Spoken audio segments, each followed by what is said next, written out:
Pessoal, bom dia a todos. Eu sou o professor Rodrigo Santos, aqui do Departamento de Computação da UFMG. É um prazer para mim estar aqui hoje para falar para vocês sobre sistemas de recomendação. A minha área de trabalho aqui no DCC, em geral, é sobre a recuperação de informação, então é uma área bastante relacionada a esse tema em que eu comecei a trabalhar mais recentemente. No último semestre, eu criei uma disciplina nova nesse tema. Vou trazer um pouco dessa disciplina para vocês aqui hoje, para dar uma visão geral da área de recomendação, quais são as abordagens clássicas dessa área e para onde é que a gente está caminhando num futuro próximo agora. Legal ver que a casa está cheia. Uma semana atrás eu estava numa palestra na China de 10 minutos, hoje a gente tem um pouquinho mais, em torno de 2 horas, vamos tentar manter dentro desse tempo. Se vocês quiserem fazer perguntas durante a apresentação, durante o curso, fiquem à vontade. Como é que isso vai ser organizado? Eu vou falar um pouquinho sobre motivações para sistemas de recomendação, o que gera essa demanda por sistemas de recomendação. Depois a gente vai ver um pouquinho sobre como modelar as preferências de um usuário para que isso sirva como input para um sistema de recomendação, para que a gente consiga gerar recomendações de qualidade para esse usuário. Depois disso eu vou falar um pouco sobre a linha mais clássica de técnicas de recomendação, que é a linha de filtragem colaborativa. Vou dar uma visão geral do que é filtragem colaborativa e das técnicas mais tradicionais nessa área. Por fim, a gente vai ver um pouco sobre desafios em aberto nessa e em outras áreas de sistemas de recomendação. Como eu falei, a gente tem um tempo curto para cobrir uma gama muito ampla de técnicas e de direções. Então, vamos lá, né? Bom, para começar, eu trouxe essa figura aqui bem de marketing, mas ela ilustra um fenômeno interessante. A gente tem aqui algumas pessoas surfando uma onda de informação, uma onda de vídeo. Essa figura está aqui para ilustrar um fenômeno que a gente chama de sobrecarga de informação. Esse fenômeno está em voga nos últimos anos muito pelo advento da web e o que a web trouxe para os usuários em termos de quantidade de informação produzida e, principalmente nos últimos tempos, informação consumida. Para que vocês tenham uma ideia, essa estatística mais recente, a gente tem uma estimativa que nesse ano de 2015, um usuário da web mediano, médio, nos Estados Unidos vai consumir em torno de 15 horas e meia de mídia na web todos os dias. Isso, quantificando em termos de quantidade de informação, dá um total de 74 gigabytes ou 9 DVDs de informação sendo consumida por cada um de vocês todos os dias. O que é o problema disso na prática? Como é que você navega nesse mar de informação?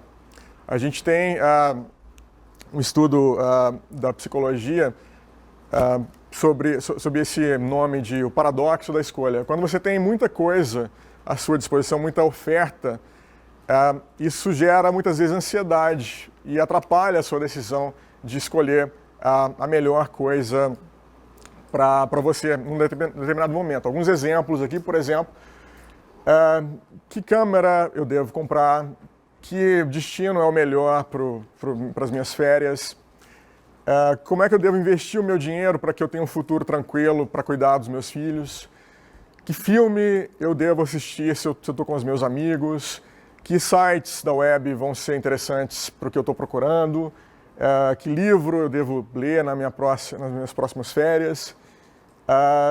Uma coisa que vocês já passaram, mas é relevante para muita gente mais jovem, que curso eu devo seguir na universidade para que eu tenha um bom futuro.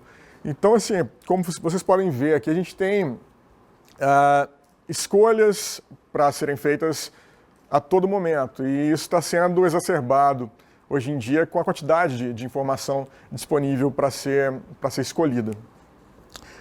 A questão é, como é que a gente se sai nesse ambiente de sobrecarga de informação?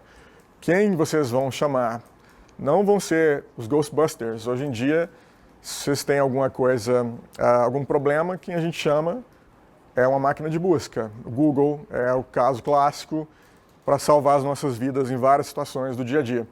Então, tradicionalmente, a gente usa mecanismos de busca para navegar esse mar de informação. A grande diferença é que para um mecanismo de busca ser útil para você, você tem de ter uma ideia daquilo que você está procurando, uma ideia mínima que seja e que você consiga representar na forma de uma consulta para ser submetido para essa máquina de busca. Diferente disso, quando a gente trata de sistemas de recomendação, a gente está falando de descoberta. A gente não está falando de um usuário que tem em mente exatamente aquilo que ele quer. A gente está falando de um usuário que tem uma noção vaga do que ele está buscando, às vezes nem isso, e é surpreendido por uma recomendação relevante de um sistema de recomendação. Então tem essa noção. Busca é o usuário buscando informação. Recomendação, ou nesse sentido de descoberta, é informação, de certa forma, chegando até o usuário. A gente tem essa distinção de pull para busca e push para recomendação. A recomendação vem até você, nesse caso, sem, na maioria das vezes, uma ação explícita do usuário pedindo essa informação. Mas por que é interessante que a gente tenha a descoberta de informação? Para que serve isso? Por que a gente não se satisfaz simplesmente com as máquinas de busca atuais, que são bastante eficazes naquilo que elas fazem? Tem um ponto bem simples.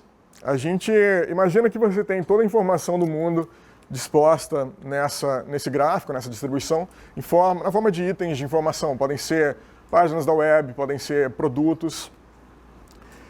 Acontece que esses itens eles têm frequências diferentes, eles têm popularidades diferentes. Então, muitas vezes é fácil, você está procurando por música, seria trivial eu te recomendar as músicas mais populares, os artistas mais populares. Justin Bieber, por exemplo. Mais embaixo, um pouco aqui na distribuição de popularidade, eu poderia te recomendar Madonna, que já está um pouco ultrapassada hoje em dia. Mas esses caras são populares, mas nada diz que eles são relevantes para você em particular, você, usuário que está acessando o sistema de recomendação. Vai que existe um cara lá embaixo nessa distribuição que tem uma banda, esse cara mora ao seu lado, na rua vizinha, ele tem uma banda de rock and roll cujo estilo te agrada muito. Você nunca vai descobrir esse cara pelos meios convencionais, que tentam promover simplesmente as coisas mais óbvias, as coisas mais populares.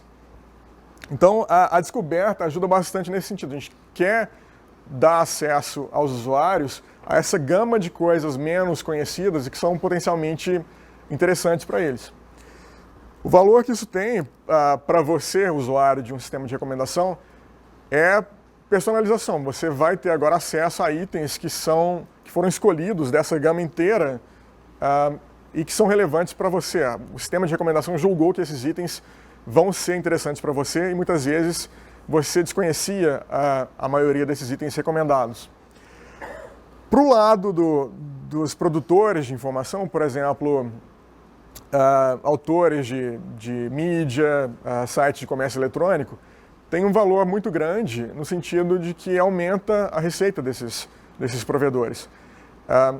Esse estudo, esse livro chamado Long Tail, ele estuda, ou ele advoga no sentido de que é muitas vezes melhor você vender muito ou vender mais de coisas pouco populares do que simplesmente focar suas vendas nasquelas coisas altamente populares, que já são visíveis para os usuários.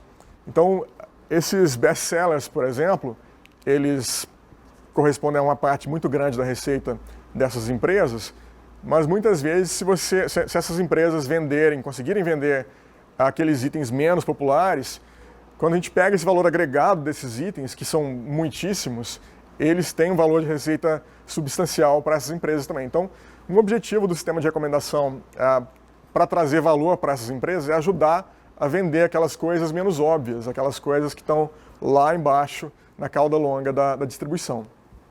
Só para dar alguns números para vocês, são números mais ou menos recentes também, do impacto de sistemas de recomendação em alguns sistemas que vocês conhecem.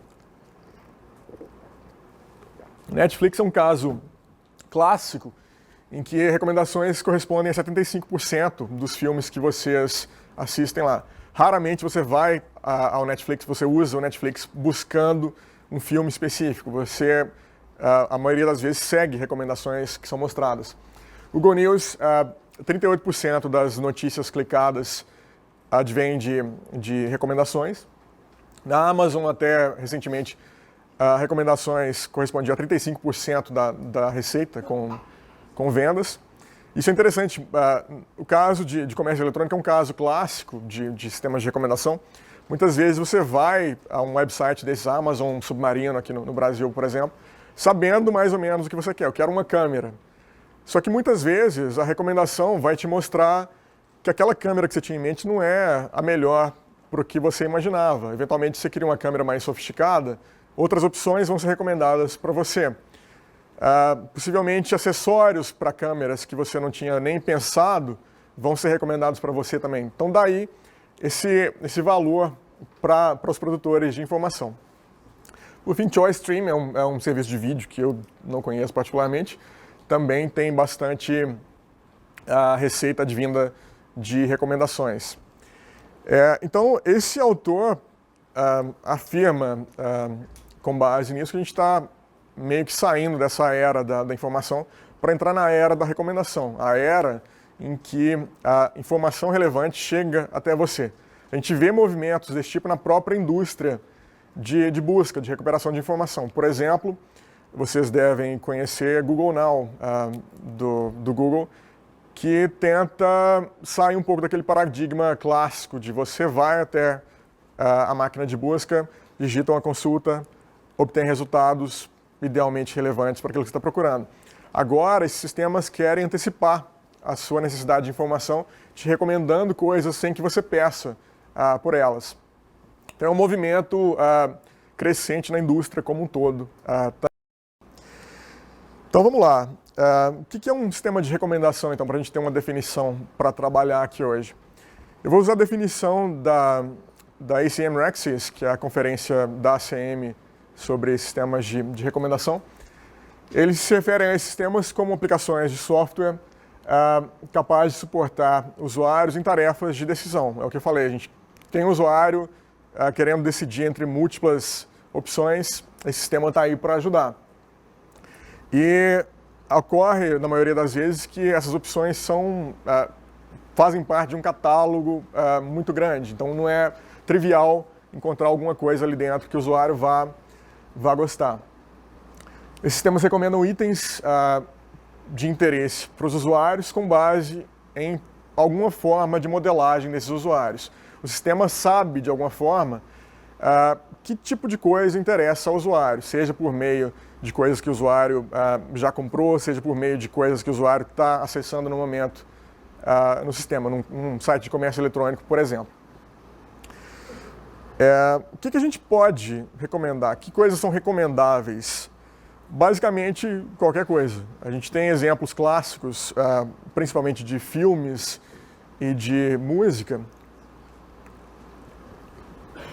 livros, notícias, eletrônicos, né, produtos em geral em sites de comércio eletrônico. Mas hoje em dia a gente tem recomendação de pessoas. O Facebook te recomenda novos amigos, o Twitter te recomenda usuários que você deve seguir. Sites de namoro te recomendam quem você deve namorar.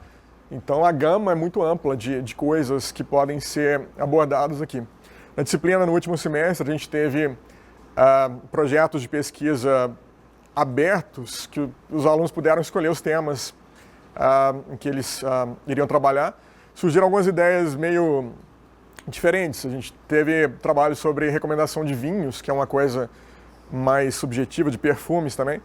Você não imagina que um sistema de recomendação possa te ajudar nesses cenários mais subjetivos, e a gente teve algum sucesso nessas direções. Então, essencialmente, um sistema de recomendação pode ser útil para vários domínios.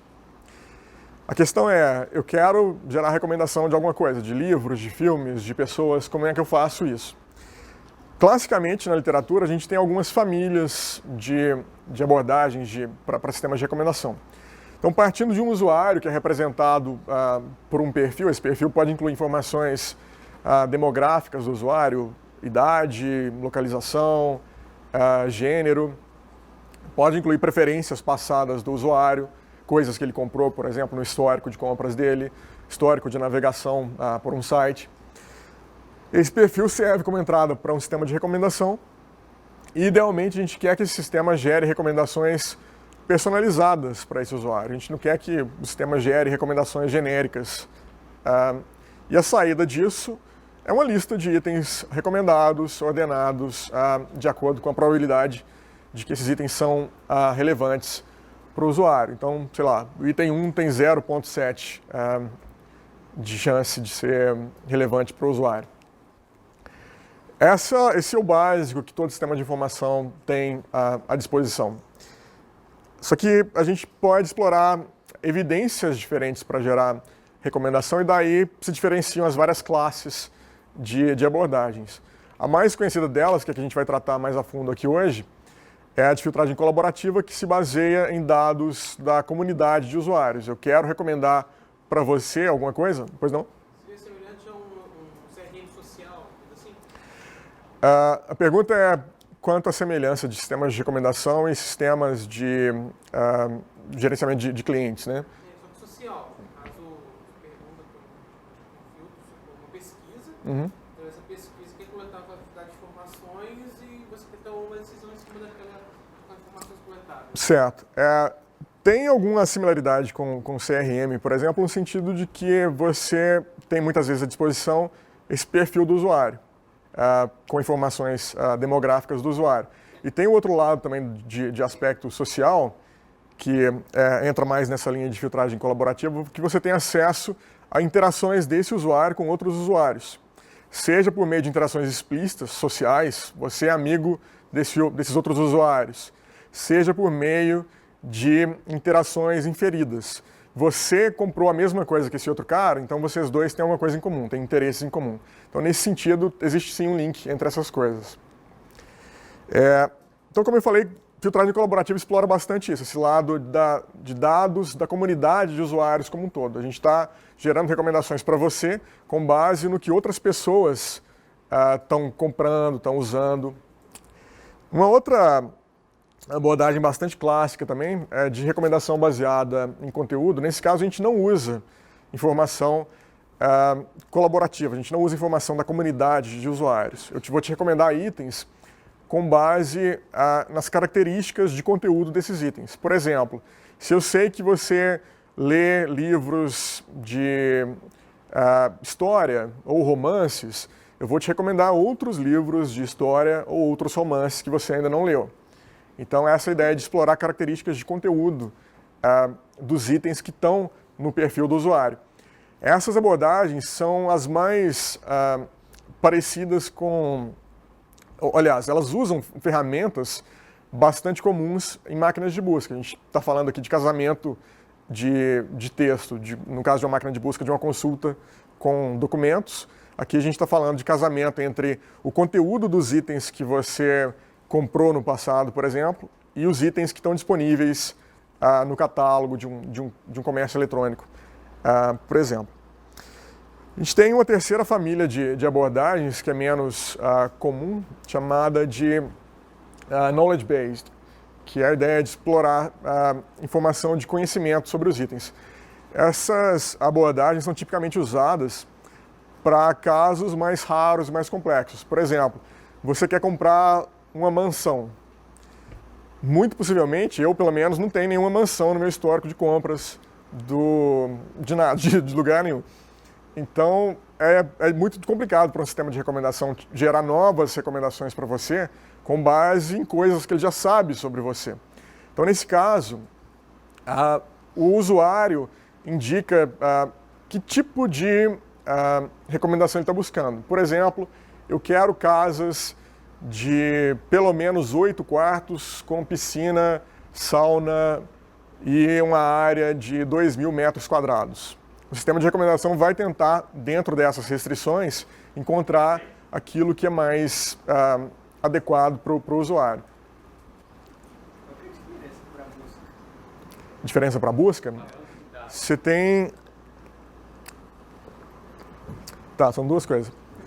A diferença de sistemas baseados em conhecimento para bancos de dados ou máquinas de busca.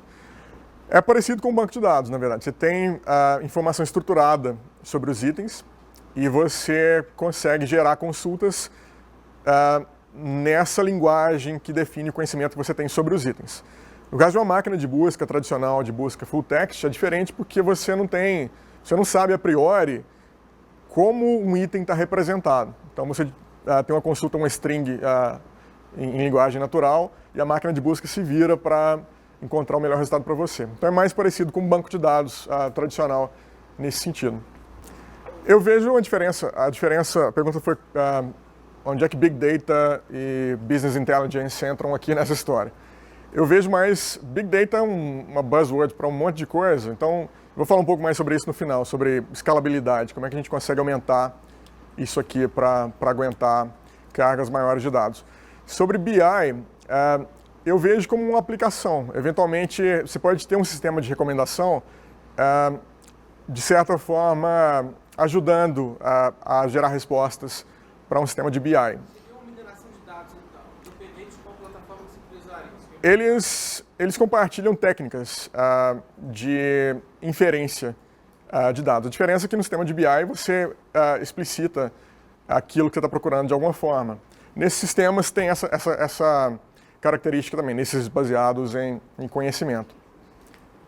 Eu gostava disso, onde que entra a mineração de dados e quanto ela ajuda? Porque essa questão de previsão do futuro, não sei, mas seria mais útil do que simplesmente buscar um comportamento. Ótima pergunta. Relacionada à outra pergunta, onde é que entra a mineração de dados nessa história?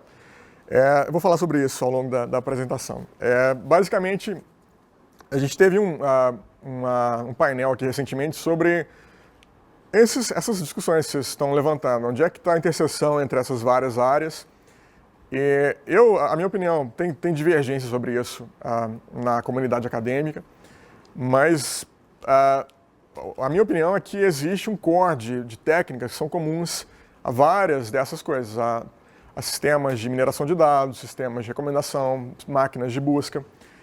Então, eu vejo como tarefas diferentes. A gente tem um sistema de recomendação tentando te mostrar coisas que você não pediu, uma máquina de busca retornando coisas que você pediu, um sistema de BI ou um sistema de mineração de dados te retornando coisas analíticas para análise de algum fenômeno numa organização, por exemplo. Mas, no fundo, essas técnicas todas compartilham essas tarefas compartilham várias técnicas em comum. A gente vai ver algumas delas aqui quando eu for falar mais a fundo sobre filtragem colaborativa, como é que a gente minera e faz essas predições do que o usuário vai gostar no futuro. E o sistema autônomo, então, caso seja de recomendação? Sim, de certa forma ele antecipa a sua necessidade. Ou você pode pedir uma recomendação genérica sem esperar nada específico. Para continuar, então, a gente tem também técnicas híbridas que combinam todas essas famílias de abordagens. Elas são bastante interessantes, são bastante usadas na prática, porque nenhuma dessas abordagens, nenhuma dessas famílias de técnicas é uma bala de prata. Nenhuma delas aqui vai ser uma solução para todas as situações que podem ocorrer no sistema de recomendação. Então, combinar essas técnicas é uma direção interessante nesse sentido. Vou falar um pouquinho sobre isso também no final. Mas, para esse curso de hoje, como a gente não tem tanto tempo, eu vou focar em abordagens clássicas de filtragem colaborativa, que é a área que é a família mais tradicional de abordagens em sistemas de recomendação. Para a filtragem colaborativa, uma coisa essencial, como eu mencionei, é que a gente tem acesso a dados da comunidade de usuários. O que as pessoas compraram, o que as pessoas viram, por exemplo. De certa forma, isso pode ser visto como uma maneira de modelar as preferências de uma comunidade de usuários. O que essas pessoas gostam, o que essas pessoas assistem e assim por diante. A maneira como a gente faz isso é por meio da aquisição de feedback desses usuários. Essencialmente a gente gostaria de saber o que cada usuário da nossa base acha relevante.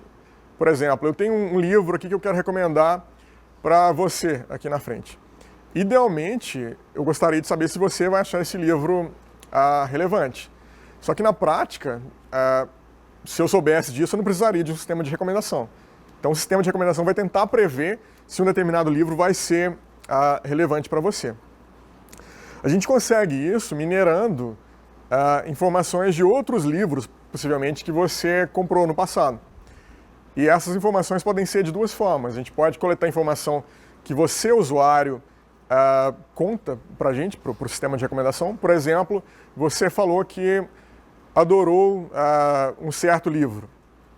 Ou a gente pode minerar ações que você teve interagindo com o sistema de recomendação. Por exemplo, você não falou explicitamente que você adorou esse livro, mas você clicou nesse livro, você leu a sinopse desse livro, a gente sabe disso porque você foi monitorado enquanto você estava navegando no nosso site. Então, é um indicativo implícito do seu interesse por aquele livro. Qualquer que seja essa forma de feedback capturado, é importante que fique claro que eles não dão a resposta pronta. Se eles dessem a resposta pronta, não existiria necessidade de um sistema de recomendação. Eles são indicativos do interesse do usuário. Uma coisa essencial em recomendação e recuperação de informação em geral é o conceito de relevância. Relevância é prerrogativa do usuário. Não adianta nada eu chegar para você e falar, tá aqui esse livro, você vai gostar, eu tenho certeza que você vai gostar, porque você leu 300 outros livros iguaizinhos a esse, quase iguais a esse, no passado. E você vai e odeia o livro, é um direito seu. Você é o usuário, quem diz se aquela coisa que foi recomendada é relevante ou não é você. Então, o sistema de recomendação tenta estimar da melhor maneira possível quanto que você vai achar essa coisa relevante.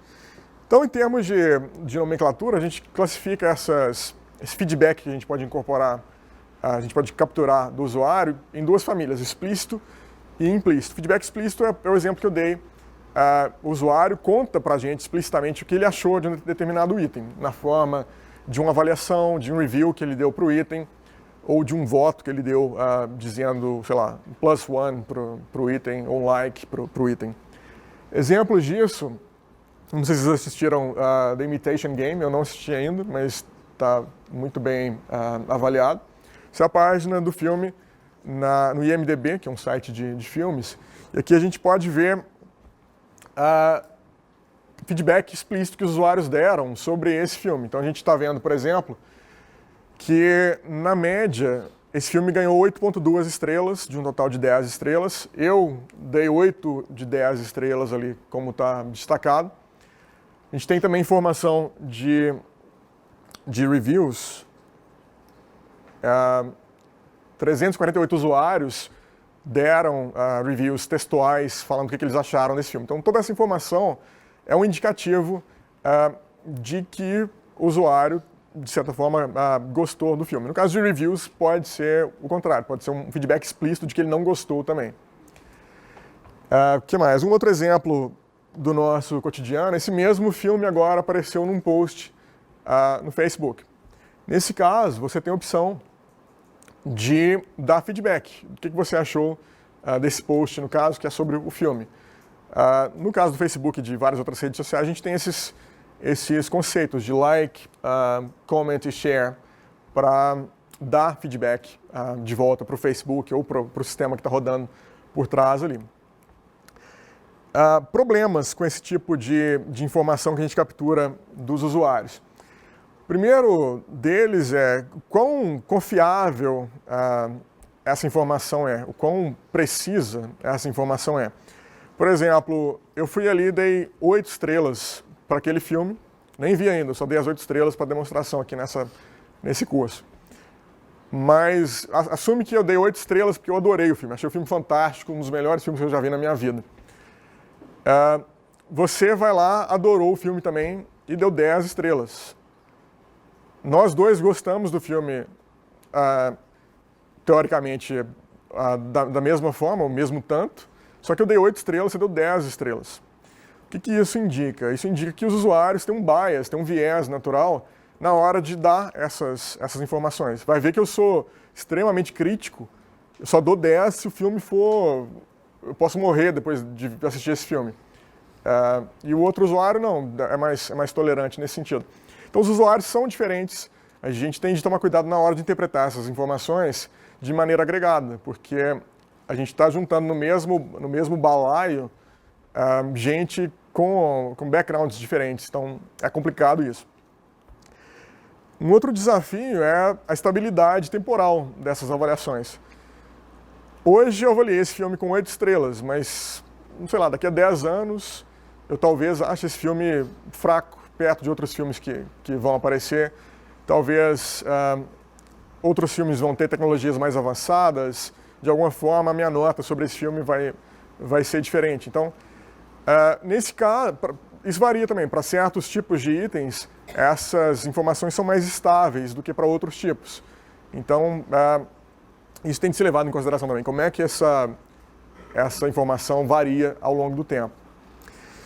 E por fim, talvez mais importante, qual que é o significado dessa informação do ponto de vista prático? Qual que é o objetivo final de um site de comércio eletrônico? Ele não quer que você dê um like numa câmera digital, ele quer que você compre a câmera digital. Então, muitas vezes, o fato de eu adorei essa GoPro aqui, fantástica, só que eu não vou comprar.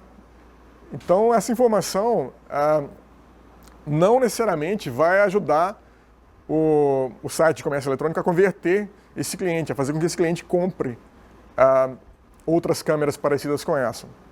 Tá, a pergunta é sobre como é que a gente faz, como é que a gente trata essa instabilidade temporal da informação recebida do usuário. O exemplo do Jaspion, eu assisti outro dia, gostei, relembrei minha infância. Mas o que se faz, em geral, é aprender alguma maneira de inferir como é que esse decaimento de interesse acontece. Então, por exemplo, para Jaspion, para essas séries japonesas, eventualmente a gente vai descobrir que o interesse caiu enormemente. Então, você pode ter alguma forma de função de decaimento aplicada nesse caso. Ninguém mais... A chance de alguém gostar de Jaspion, ou a chance daquele feedback que você teve sobre Jaspion na década de 80, alguém deu 10 estrelas para o Jaspion, se você vai usar esse feedback hoje, você precisa corrigir de alguma forma. Então, o que se faz é aprender alguma função de decaimento. Qual função melhor modela o decaimento para itens do tipo séries japonesas? É uma possibilidade de fazer isso. Uma outra maneira de obter informação dos usuários, além desse feedback explícito que o usuário dá, é o que a gente chama de feedback implícito. Nesse caso, o usuário não está... Se o feedback explícito já era ruidoso, o feedback implícito é mais ainda. Antes o usuário contava para a gente que ele gostou de alguma coisa, aquilo não necessariamente vai levar a uma venda, mas pelo menos é um indicativo mais forte. Agora nem isso a gente tem. Com feedback implícito, a gente sabe que o usuário clicou no item. O usuário abriu a página, abriu um vídeo do Jaspion no YouTube. E daí? Isso indica que o usuário gostou daquele vídeo? Varia muito. Então, essa informação ela é muito mais ruidosa, mas ela também tem uma vantagem. Ela é abundante. Você conseguir feedback explícito dos usuários sobre qualquer coisa, na maioria das vezes é caro, a não ser para esses casos mais modernos, com redes sociais, por exemplo, que você dá like à vontade, Facebook tem um monte dessas coisas. Na prática, para feedbacks explícitos mais elaborados, por exemplo, você gostou desse livro aqui? Isso é um pouco mais complicado, porque requer que você tenha lido o livro, eu imagino, para dar aquela avaliação. Então, aqui não, aqui se você clicou no livro, se você leu a sinopse do livro, tudo isso é informação implícita que indica, mesmo que fracamente, que você tem algum interesse sobre aquele item. E, de novo, essas ações que são capturadas, as ações implícitas, elas não necessariamente indicam a preferência do usuário. Elas indicam outra coisa. O usuário estava navegando lá porque estava curioso, talvez, e odiou aquilo que ele leu. Então, o fato dele ter lido, você sabe que ele leu a sinopse do livro, vai ser, na verdade, uma informação ruim. Ele odiou o livro posteriormente Então você tem uma informação ruidosa na mão. Por outro lado, como essas informações são abundantes, a gente tenta fazer o melhor uso possível delas. E, de certa forma, tem havido bastante pesquisa nesse sentido. Como é que a gente faz um bom uso dessas informações? Como é que a gente separa o que é útil do que não é útil? Como é que a gente tira esse ruído, ou tenta tirar esse ruído da melhor forma possível?